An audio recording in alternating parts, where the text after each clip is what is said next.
Okay people, welcome back to another Fwoosh review. Today we're going to take a little look at the Hasbro Marvel Legends Spider-Man Retro Series Shocker, Marvel's Shocker and Hobgoblin. Just coming back around, finishing off the wave last week before last. At some point in the past, I took a look at the Spider Armor Mark 1, the Hammerhead, Symbiote, and Ben Reilly. I was able to snag these off the Target app. I know some people aren't liking this look for Hobgoblin, but I'm kind of digging it. And then for Shocker, you have to have the mattress texture, right? That's Shocker. Looking at the packages, it's very 90s inspired. These are homages to the look of the 90s action figures, which came out about the time of the Spider-Man animated series. Lots of nostalgia plugged right into this presentation. Warning, choking hazard, small parts. Don't put them in your mouth. That's what they're trying to say. On the back, you have those same pictures of the characters, bios for each, instructions on how to put the, well, there's more to it than that, but this one shows swapping out the hands. Shocker's vibro units. I think that's one of the big misconceptions of Shocker. You hear Shocker and you think electricity, but no, it's shock waves, it's vibration. This costume works right into that. It protects him from those waves blasting back at him. Essentially, it's cushion for pushing. The other figures in the wave, more warnings, legalese, other languages. Let's do Hobgoblin first. Get this out of the way. And it's essentially what we expected. Cleaner Hobgoblin sculpt. Plain, I guess you could say plain, but cartoony colors. From comments I've seen online, it is not 100% accurate to the cartoon, but to someone like me, who doesn't really give a shit about the animated series, this is cartoon feeling. If I wanted something in that style, this is what I would get. There is some slight texture to the boot cuffs, to the boot itself. The torso has a wrinkle sculpt to it, like it is actual cloth over a, well, slightly muscled, very muscled body. That continues all the way down. The belt is a separate piece that you can raise up and down. It was here, and I wasn't really feeling it. I like it drop down. It gives him more of a shorty shorts look and more torso. I think that balances out the overall proportions a little better. Basic limbs to the upper arms, the legs all the way down to the boot. Then we have gloves and cuffs that match the design of the boots. Cape is slightly soft, especially down here around the holy parts, and it looks good with the heavy drape, the folds, the wrinkles, and these tears down here, but it's also very, very flat. And there's no pin to hold it in place, just the neck coming around, which works up to the head. And that is reuse of the previous Hobgoblin that is in darker colors, much more realistic for a character who rides around on a goblin glider and dresses up like a demon. And yeah, I replaced the cape on this one to give it a more dynamic feel, work into the grungy look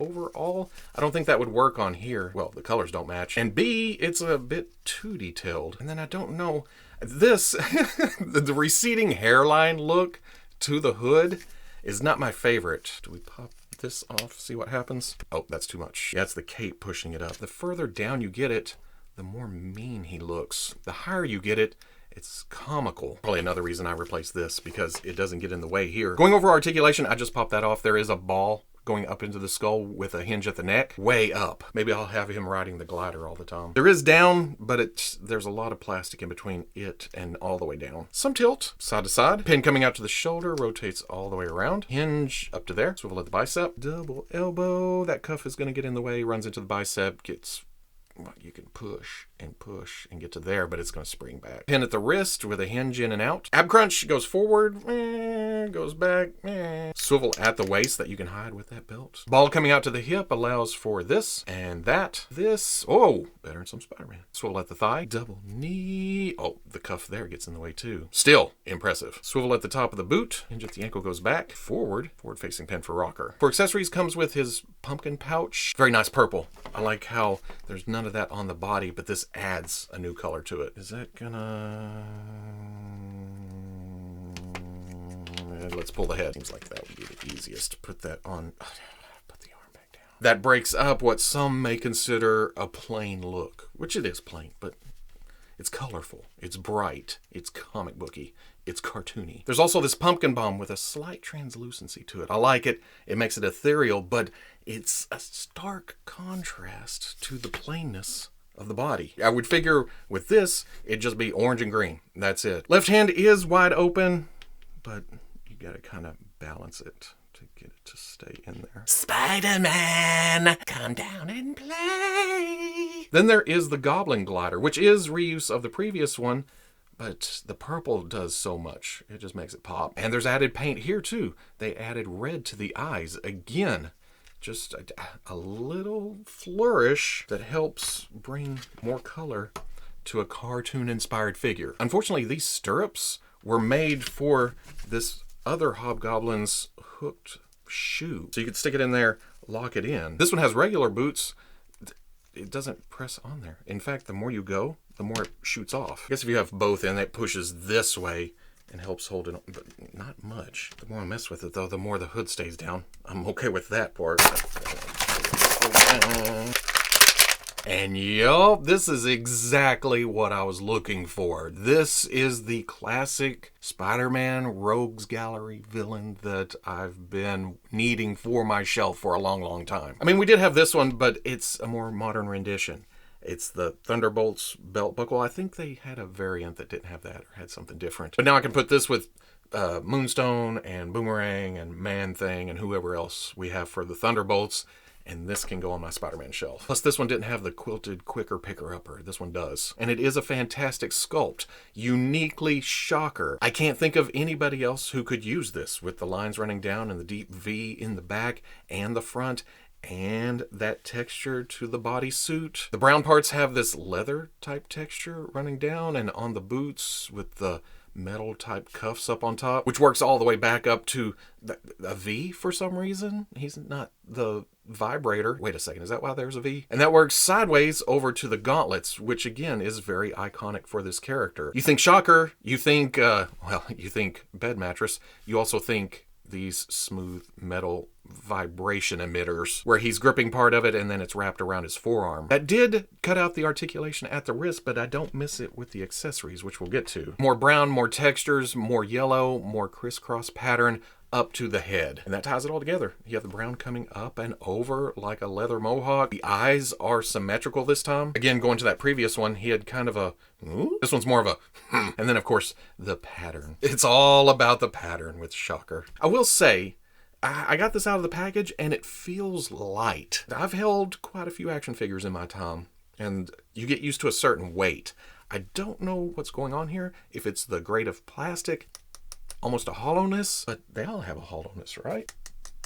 Yeah, I don't know what it is, but it's not a detriment.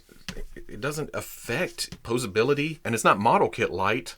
It's just lighter. I was messing with that to try to bring the belt down, and it's actually pegged in behind the buckle, which makes it look odd because the sides have sagged down past the articulation point. You bring it up, and it makes the V look more like a V. I guess I could glue that on the sides right there because there's no adjusting up and down. All you can adjust is how straight it is all the way around. Going over articulation, brand new body, but they're still using the ball into the skull, hinge into the neck, which allows for there and all the way to there. Not a lot of that though. That's a shame. Side to side, pin out to the arm, rotates all the way around. Hinge comes up to there. Swivel at the bicep, double elbow, and I just noticed that that's a different shade of yellow on the hard parts. It's the same on the back of the knee. I guess on the front of the knee. I don't like that. Double elbow comes up to right about there. Swivel at the gauntlet, nothing at the wrist. I'm an articulation junkie. I like some movement there, but I also like that they preserved the look of this. It's very smooth. There's no cut through it. Hinge at the torso. Oh, crunches deep. Way back. Swivel at the waist right below the belt. All at the hip comes out. Goes, oh, both of these guys have more than 90. Back, out, not quite all the way, but still better than some. Swivel at the thigh. Double knee. About right there. Swivel at the boot below the metal cuff thing. That's interesting. Hinge at the ankle goes back, forward, front-facing pin for rocker. For accessories, there's two hands that are full-on shock mode. And then for actual shocking, we get the tried and true good old bubble effect. We have seen these quite a few times. Those clip around, not quite as well as if there were wrists there, but you can still get the effect. You can pull these off and then plug on the alternate set of hands or forearms, I guess, for a relaxed look when they're at the hideout making plans or whatever, when he's not shocking somebody or, well, vibrating somebody. Didn't expect this size difference either. Shocker is about 6 1/4, while Hobgoblin is almost 6 1/2, which works with the previous versions. If you have those, you know what you're getting into with these. And here's what they look like with this wave's symbiote Spider-Man and then Hammerhead. But to go with some more classic Spider-Man villains, here is Scorpion and Electro. That just looks good. So at the end of the day, an excellent addition to the Spider-Man shelf, and well, I don't like Hobgoblin as much as I thought I would. I thought, oh, that's nice and clean, even though it is cartoon inspired. Notice I keep saying inspired. I'm sure it's not 100% accurate to the cartoon or something from back then or what was on the card or the 90s toy, whatever. I thought it would fit in with my comic stuff better, but I ended up liking the older, more dingy, more dirty looking Hobgoblin. But Shocker, this is the Shocker I've been waiting for. I think I skipped on the one way back that didn't have elbows. Remember that one that loaded a piece that shot out? I think I skipped on that one, even though that was an excellent sculpt, or I had it at some point and can't find it now. And then the Thunderbolt Shocker. But this is the one that goes on the shelf. This goes with my Sandmans and my Carnages and my Hydromans, and we need a lot more Spider-Man villains. Where's my Cardiac? Where's my Will-O-the-Wisp? Rocket Racer. Can you tell what era I was reading Spider-Man the most? So love them, hate them.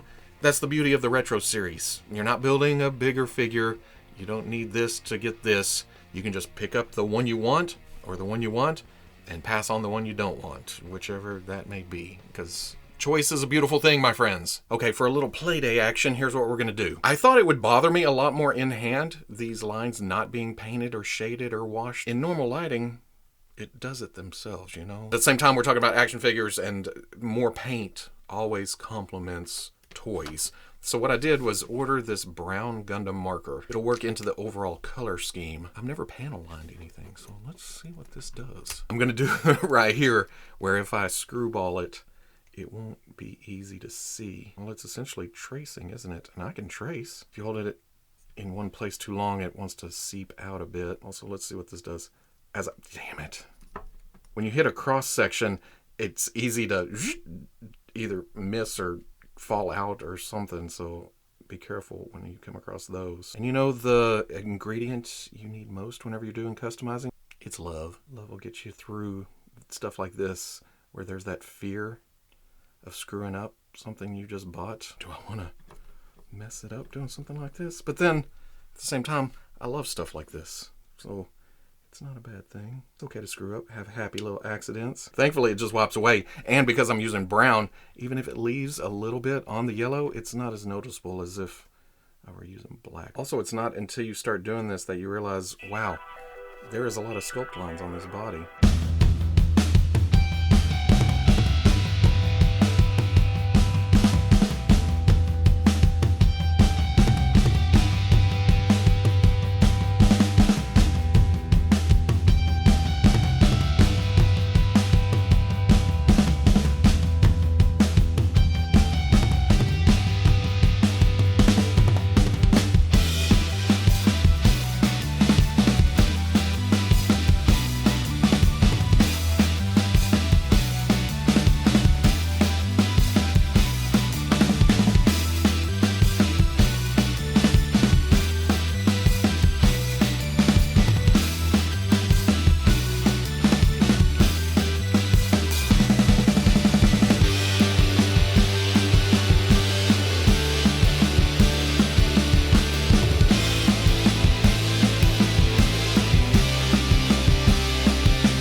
going to give it a rub just in case something's on top. It blended in a little bit, and you can still see where I fell out of the line or hit it before I meant to, or little screw ups, but that's okay. I didn't think I would like this as much as I do, but I do like it. It makes it feel slightly more comic booky. It gives it a rougher feel. I guess you could say it was plain out of the package. Now, not so much. I am damn happy with this. So if you enjoyed the review, comment, like, subscribe. Much love to the plus. If you're interested in seeing videos early or in a position to help out the channel, patreon.com. Wherever you may be watching this, I'll always catch you on the Fwoosh. That is kind of uncomfortable, me staring at you. Sorry. I'll go ahead and do my thing. Let's see.